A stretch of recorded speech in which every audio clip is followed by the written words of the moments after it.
And now we are unpacking two stories that strike at the heart of governance and public trusts. The federal government, through the instrument of the RMAFC, is reportedly considering a pay raise for political office holders, while civil society organizations are calling for an independent panel to select the next INEC chair. Two issues, one question. What does this say about our national priorities with inflation biting hard, youth unemployment soaring, and public services gasping for breath? Is now the time to reward the political elite? And when it comes to our democracy, can we afford to keep the appointment of the INEC chair in the hands of the presidency? Or is it time to hand that power to the people through an independent, transparent process? Now, this and many more questions have been asked not just by Nigerians, but of course, from interested stakeholders.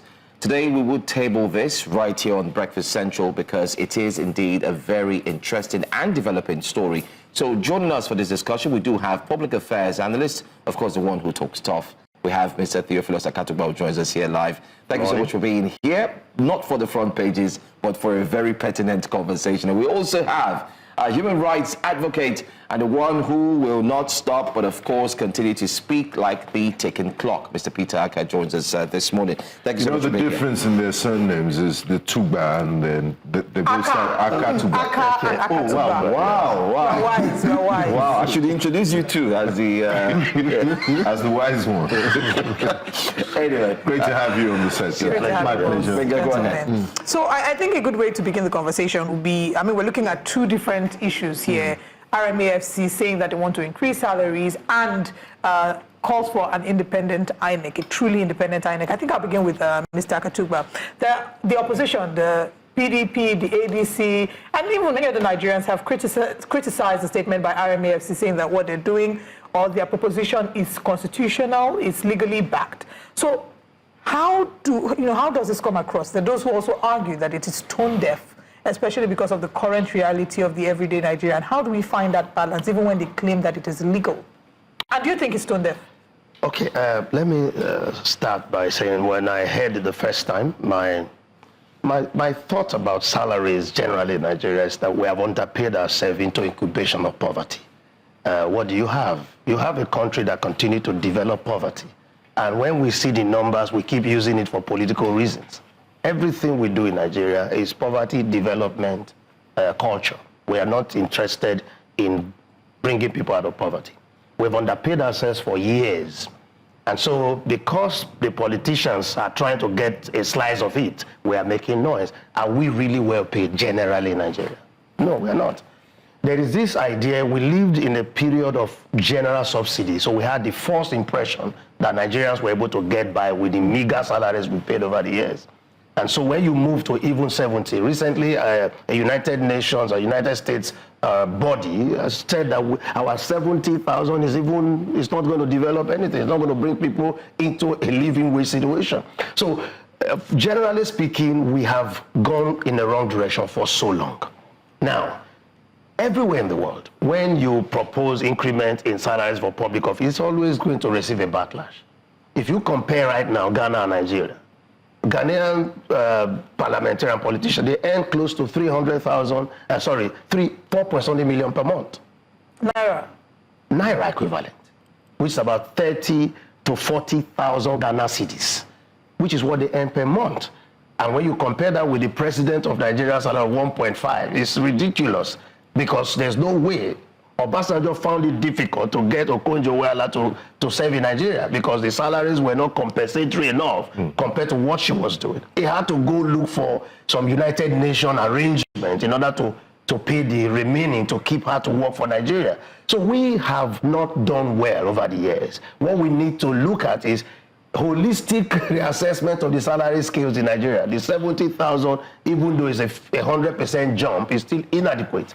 And for our public office holders, they are not going there because of that salary, because they know the privileges and the opportunities that, in fact, even public office servants. I used to stay with a civil servant in Benin. I visited, and I knew that he must be earning a very meager salary in terms of his monthly pay.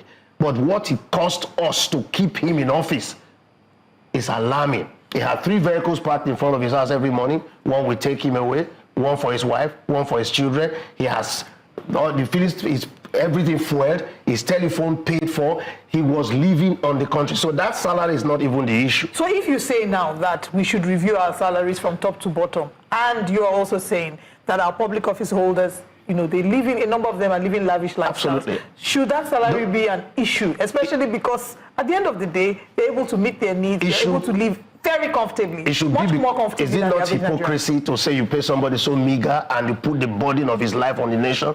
Pay him well and let him take care of his needs so that he can be frugal. When you give somebody excessive petrol, he travels with... Okay, so are you saying they should cut all those other excess? Absolutely. Benefits. And give people proper salaries so that they can live well within their means, not now that they live so lavishly on the nation. Every public officer live lavishly beyond a means that he can afford. And even when he doesn't need to do it, he does it because it's free. I'd like to bring Peter Aka into the conversation. The Revenue Mobilization and Fiscal Commission was created by an act of parliament to do its job, and basically they're just doing their job. They haven't had a salary review in many years, and they feel, you know, looking at what the economic indices are saying, it's time for an upward review of the president and public service holders. What's your take on this? Because they're also Nigerians. I think it's unfortunate that what we call government in Nigeria is actually organized criminality. So the way Nigeria is structured is such that it is to support corruption and criminality at every level. And unfortunately, currently, Nigeria is in the hands of people who have no business in public office, because we have political businessmen who sometimes pretend to attend to issues of governance, but in the major part of it, see Nigerians as customers. The question is not in the increment of salaries, it is in the mischief and or the sincerity of peoples. If you ask an average Nigerian lawmaker today, what is your salary? Their normal salary, they will tell you it is about maybe 800,000, maybe 1 point something million. But they have a caveat that there is something they call collapse, that you are supposed to get certain allowances, so it is now collapsed into your monthly. So when they ask you what is your salary, they will call it the basic salary and not tell you what are the other additives to it. But for a government that came into power and found out that you have more than 100 million persons living in extreme and multi-dimensional poverty, after 8 calamitous years of the Buhari administration, and you took out subsidy with one reckless statement, you floated the naira, and you went into other economic, decisions without palliatives for the people, what should be our priorities at this time? If we want to stabilize, because as at now, what we are saying is that we have taken out subsidy for the poor and we are subsidizing the lives of the rich. So the president will tell you we have increased money and allocation to the state governors. What is being done with that amount that has been increased on or improved on? So across board, it is not just a matter of, is the president living on his salary, just as Mr. Katuba rightly said? Are the senators or ministers living on their salaries? So when you create an avenue where people get public office and they see it as an opportunity to self-enrich, that I can use this as, look at the just recently concluded the ongoing Tokyo International Conference. You can see the feedback. The entire Nigerian stand was completely empty when other African countries had people manning them. What happened to the persons who went to the president? So every public office holder does not see it as a duty to service. So it is not about the salary. It is about what I can weaponize this office to get for myself.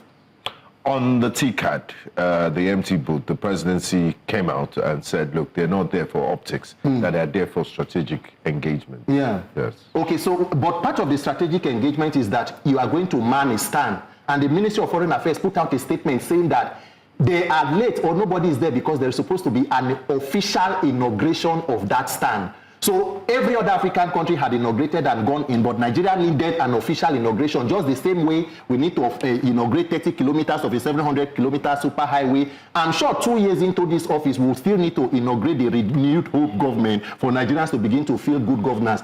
If you cannot have the capacity to deliver, if you take 40 years, you will not deliver. Nigerians need to end this reign of governance. I want us to look at, I want us to look at priorities. We've discussed priorities here in the past few weeks, and coincidentally, it's also come out in newspapers as well, where the papers have highlighted what priorities are looking like for the current administration. But in order not to focus solely on the presidency, because like I always say, they're subnationals. And of course, you also have the local government chairman, and then you don't forget, you also have the commissioners, you have the ministers. But it seems like, is everybody towing towards the same line of thought? Because that's what we're starting to see, is looking like where priorities are focused not on really relieving the pain, but of course in doing something? Is everybody just trying to do something? Yes, in a situation where you don't have very, reliable data.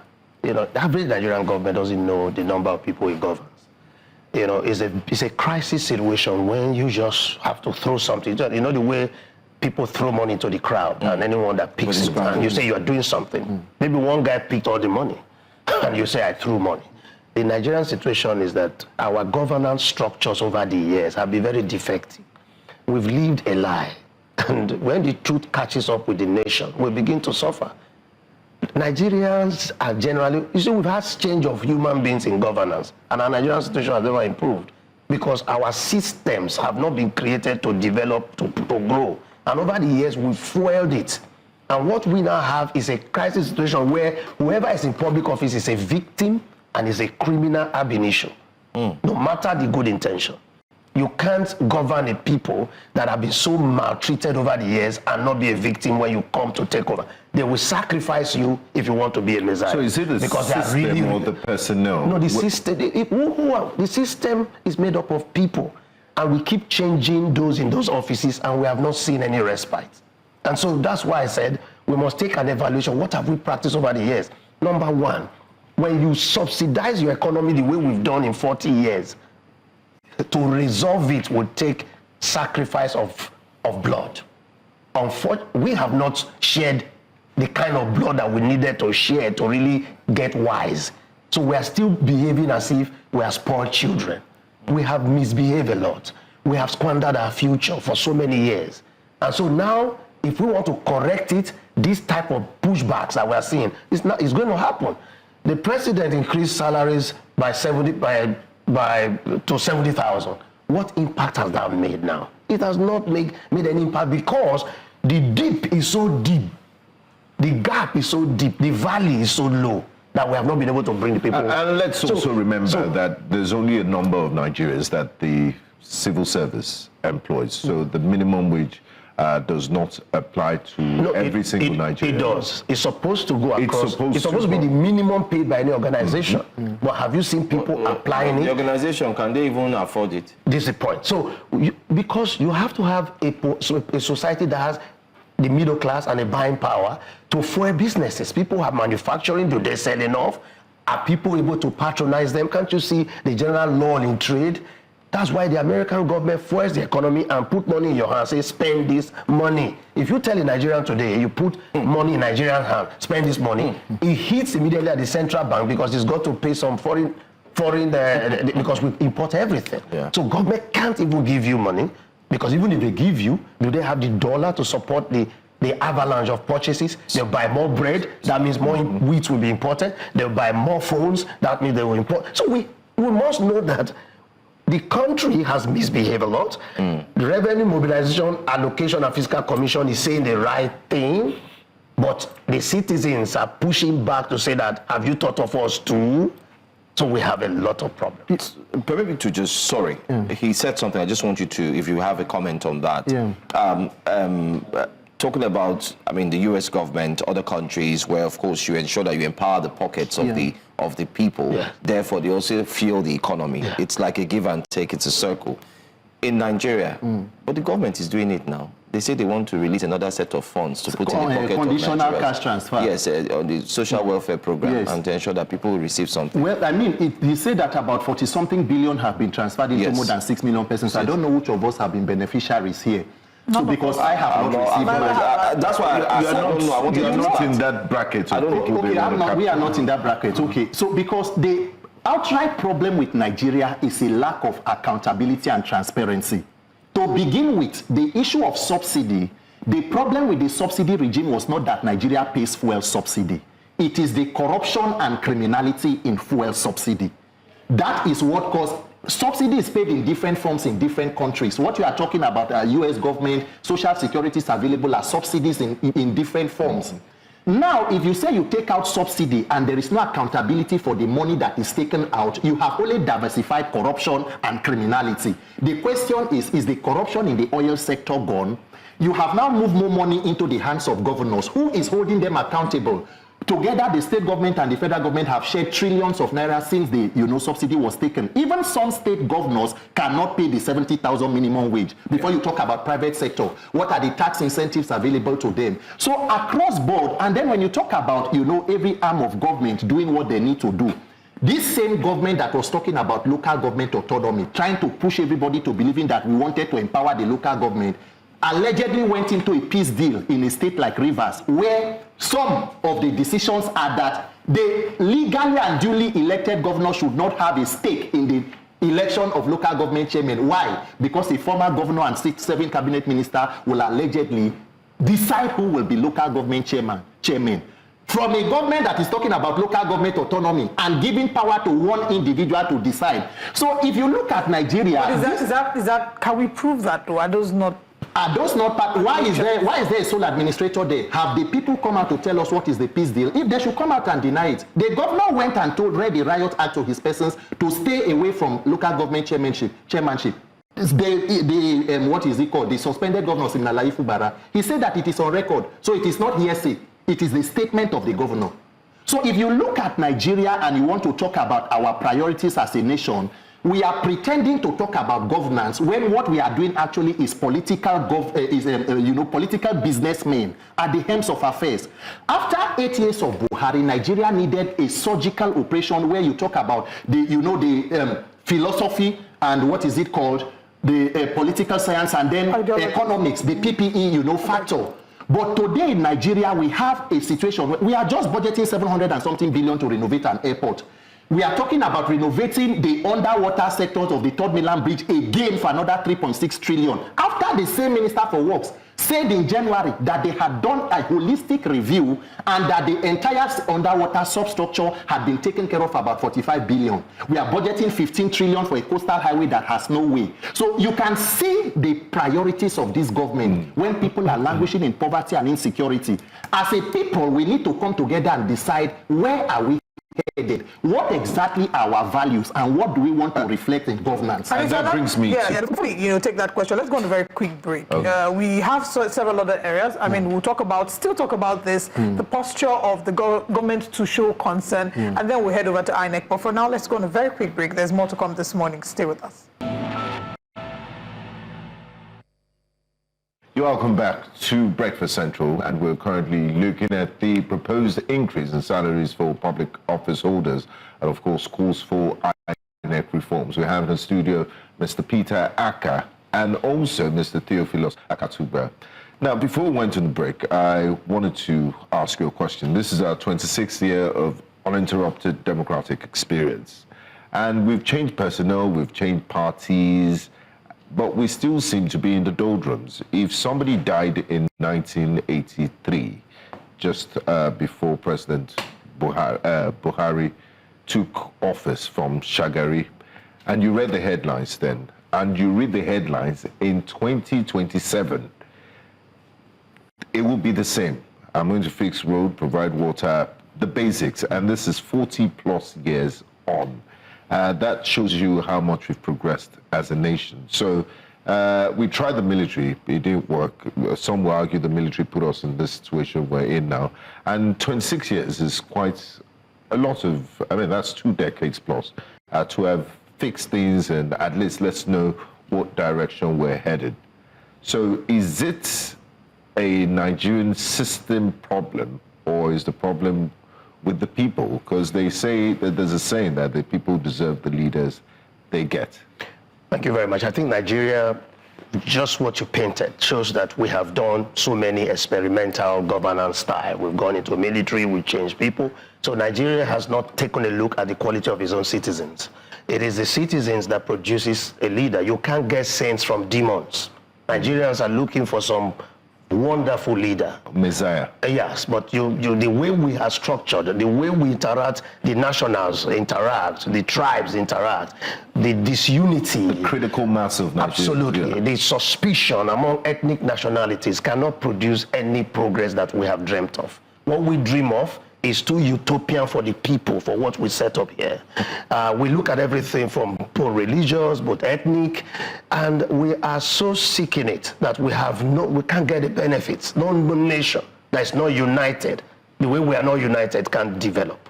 Our developmental stride is marred by our disunity, and our disunity is formed in the heart and the sinews of the thought of Nigerian people. And so once we have that, you continue to wallow. That's why from people to people, all the coup plotters, they announced that they were fighting corruption. And another person come to sweep him away and accuse him of corruption. From point to point, we keep accusing each other of the same thing. All our problems have remained the same. Why is Boko Haram and all these crises in the north? Many years of underdevelopment of the human capital. Many years of neglecting the people, whereas the northerners elsewhere in leadership.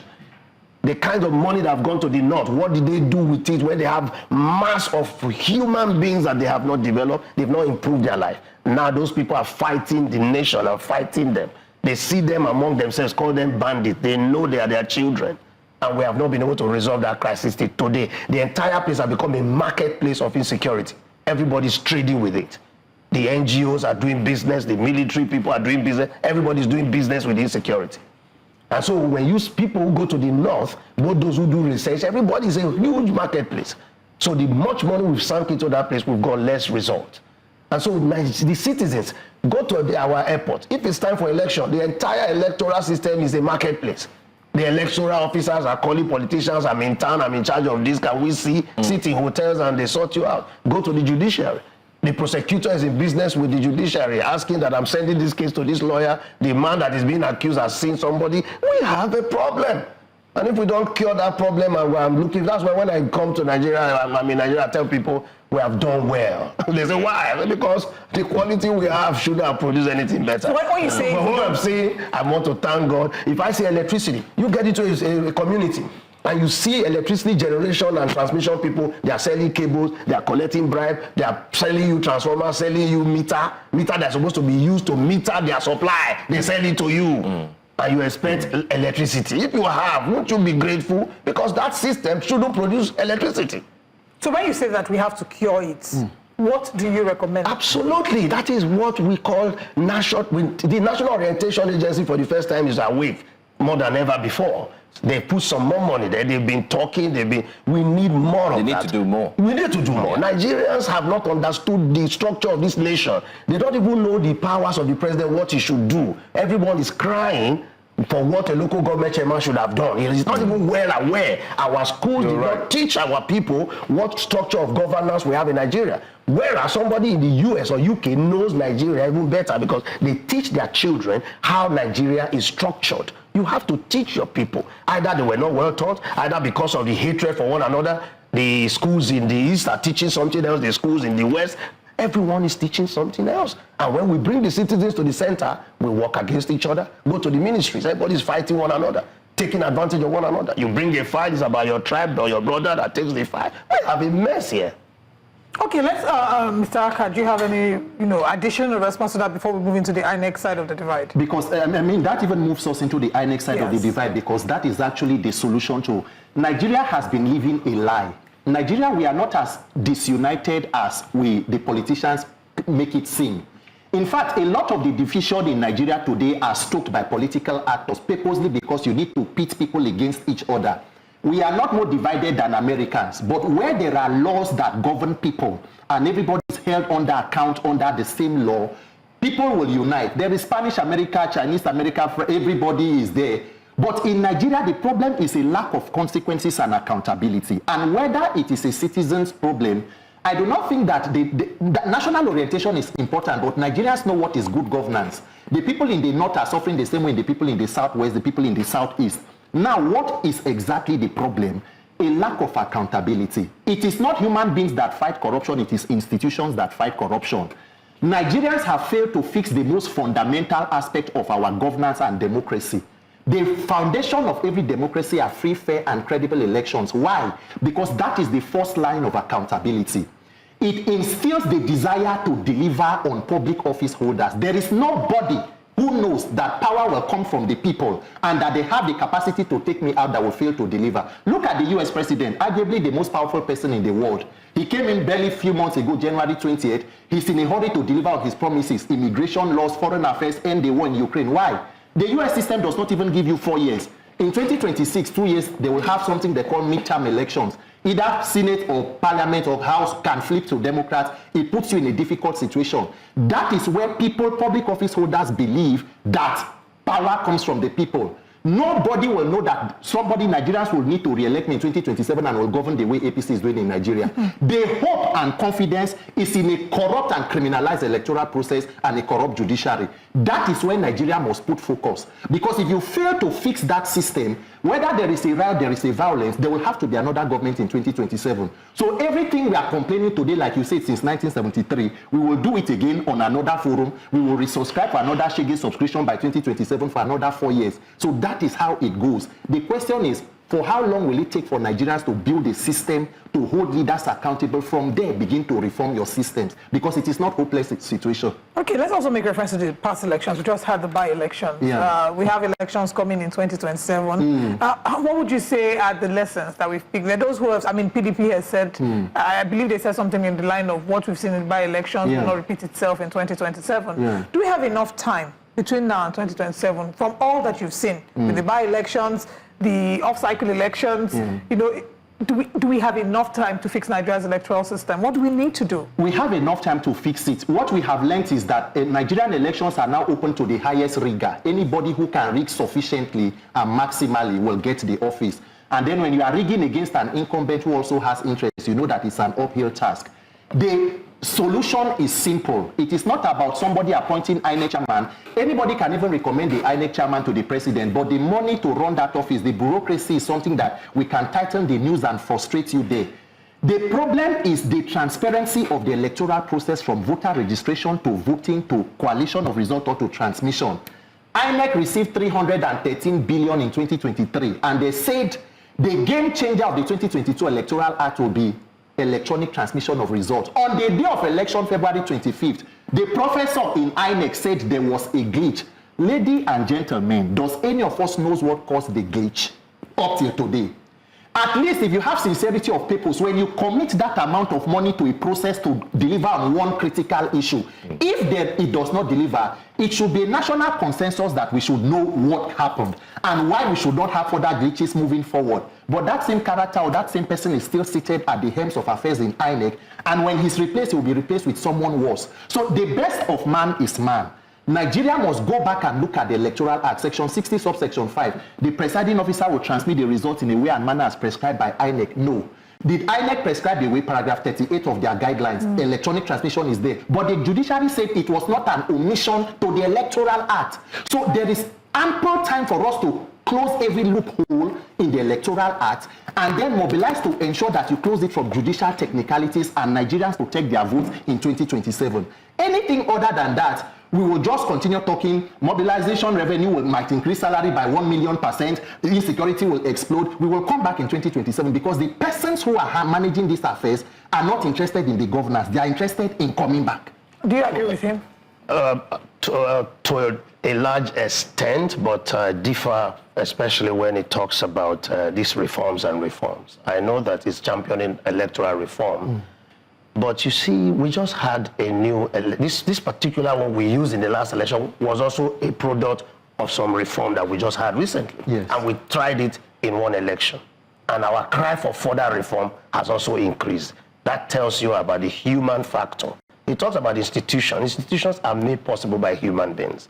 If you don't solve the defective standard of the Nigerian person, all your hope for a great election will be thwarted because the man is so weak that he sells his vote. He doesn't even know the quality of vote he's holding. He doesn't know what it is. And he sells it. In the last election, if transmission had a glitch at all, as INEC reported, as is possible with all technology, because if you rely on, that's why up to now the US is saying they want to take away technology from our election.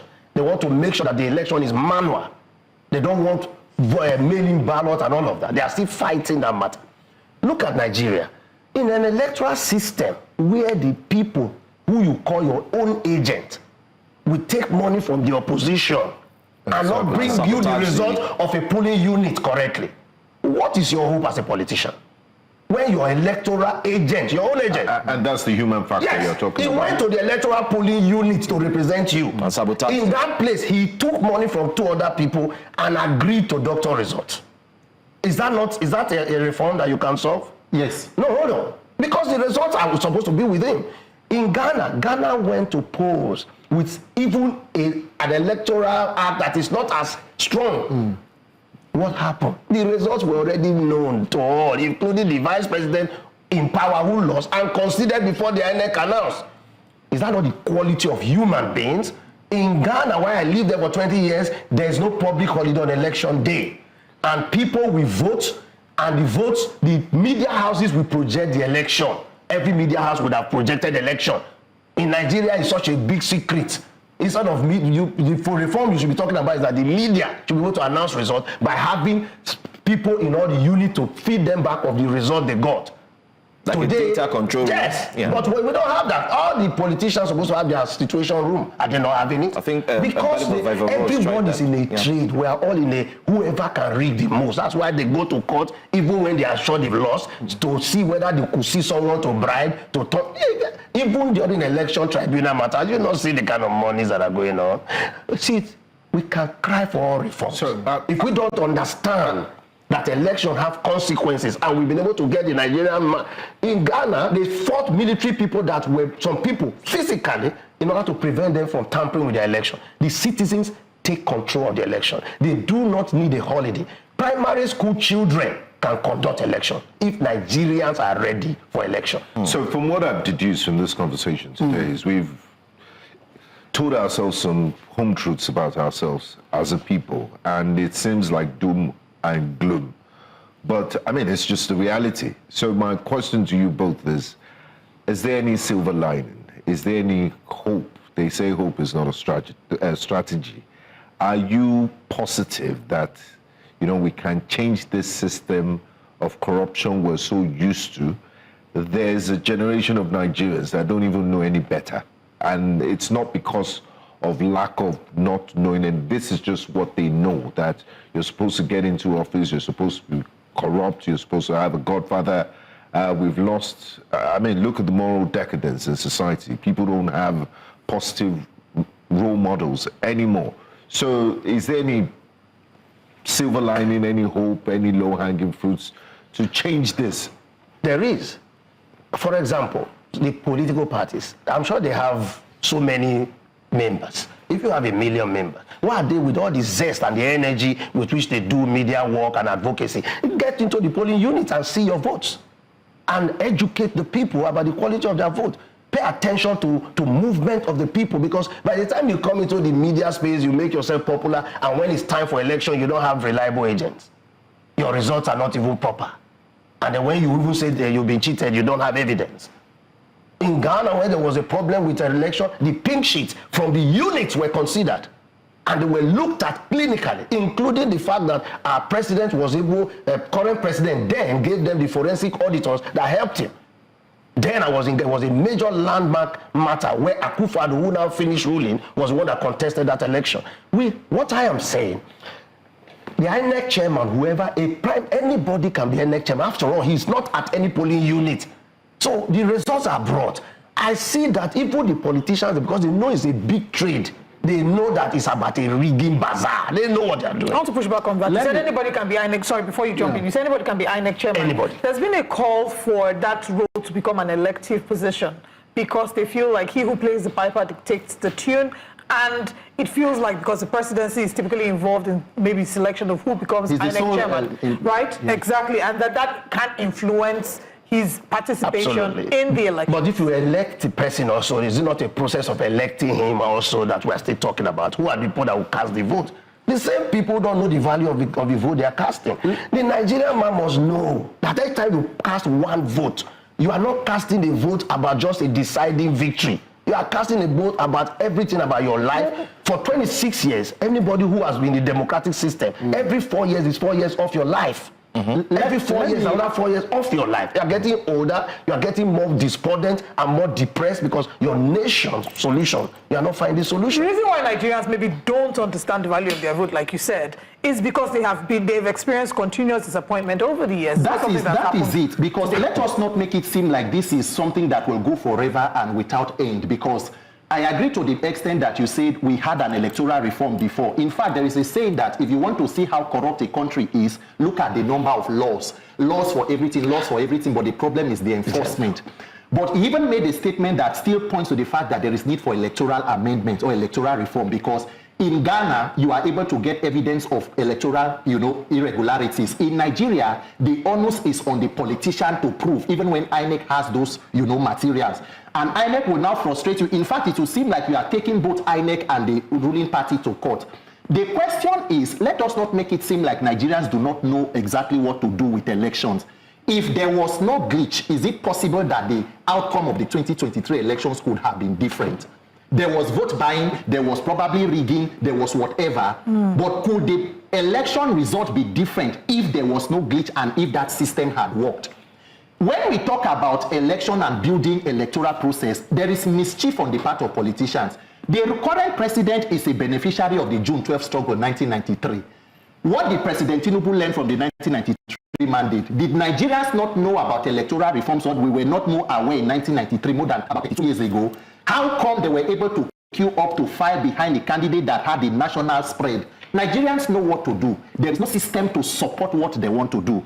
Even the late President Yar'Adua, who came in 2007, admitted clearly that the elections that brought myself and President Jonathan were flawed, and we are working to improve on them. Unfortunately, he passed, but President Jonathan took it a step further and signed the 2011 Electoral Act. The problem we have had is that we have had a consistent government from President Buhari and President Tinubu who have no interest in building or improving that system. It is not rocket science. The National Assembly knows.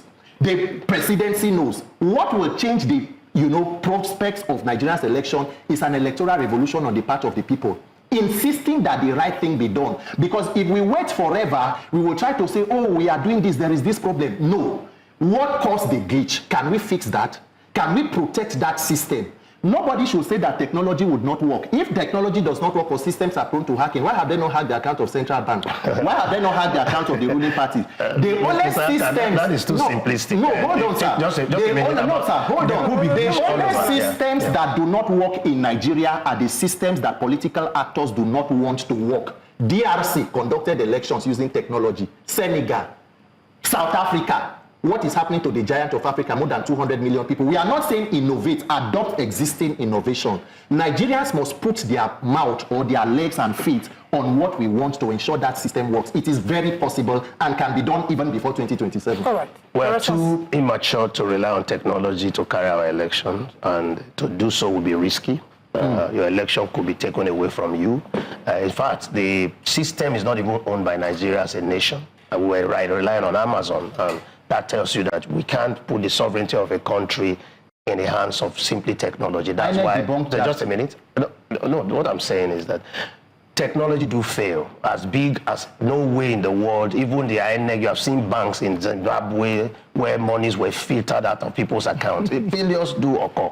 And so we know it's quite... it's passionate to say technology. You can't throw an entire country's destiny in the hands of just technology. That's why the paper ballot is still the most reliable. We should grow gradually.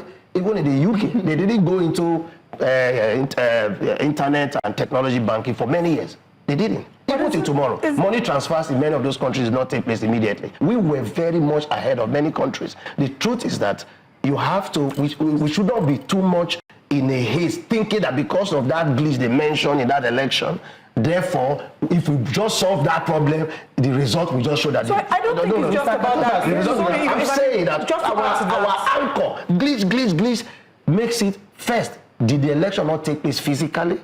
So that is where I believe you should be able to bring all your results. So I do not apart think from about the glitch. But I you do not talked think about it's just Ghana. about The glitch is there. Just to- Is to only transmit the result. Just to But put the back result on was a vote. You talked Just to about push back on Ghana. something that you said, isn't it insanity doing the same thing over and over again Like and what? expecting the same Like result? what? We've conducted our elections in the same way over the past No, 3 but years. we have improved The it. only difference in this last election will be the introduction of some form of technology Beavers. and the electoral No, it's the reform. transmission of result portion that we're talking Only. about.